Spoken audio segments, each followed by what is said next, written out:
Imagine if there were a voice that spoke to our generation and could guide us through the dark chapters of human history.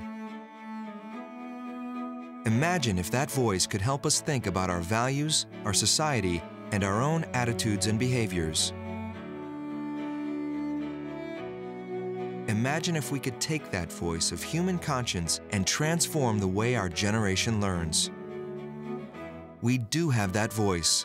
In fact, there are nearly 52,000 of those voices in the USC Shoah Foundation Visual History Archive. And 1,200 of them can be in our classrooms with Eyewitness. Eyewitness is designed for teachers and their students, locally or globally.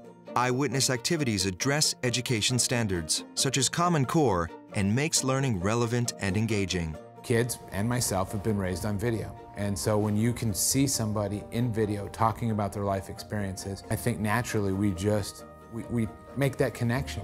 Because it uses the compelling stories from the video testimonies in an online platform, using Eyewitness builds digital, media, and other literacies critical to student success in the 21st century. I view Eyewitness as such a dynamic tool for empowering our students to have layered reading, writing, communication, back and forth with their peers. Students will like what they can do in Eyewitness: searching, watching, listening, learning, building word clouds, and producing multimedia activities. Somebody came to the barrack and said, "Who is a painter?" And somebody pointed at me.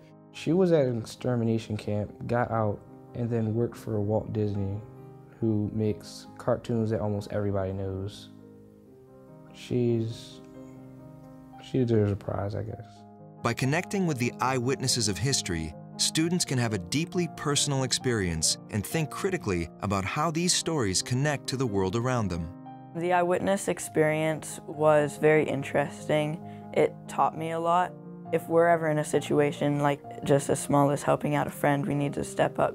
There's a thing that happens when a student watches testimony. It's almost like your DNA and the DNA of the story. They mix, so you walk away from that experience and it changes you. Tell them, tell your children, your grandchildren, your great-grandchildren that you met someone, you spoke with someone who was there, who was an eyewitness. Their stories really do matter because they had a first-hand experience of major events in history. There are so many powerful stories within Eyewitness. It can be used across a multitude of subjects and is relevant in classrooms around the world. The eyewitness testimonies can awaken a student's conscience, impart a deeper sense of social responsibility, and challenge them to identify with those they may perceive as being different from themselves. Ika, her story was very touching. She brought out emotions in me, and it showed me that even though you might not have the best life, just make good use of what you have. I'd love to see if there were moments where they chose to love versus hate. And if Eyewitness played any kind of pivotal role in that, that's how I'd measure success. Eyewitness can connect students with the past, engage them in the present, and help them build a better future. To learn more about Eyewitness, visit eyewitness.usc.edu.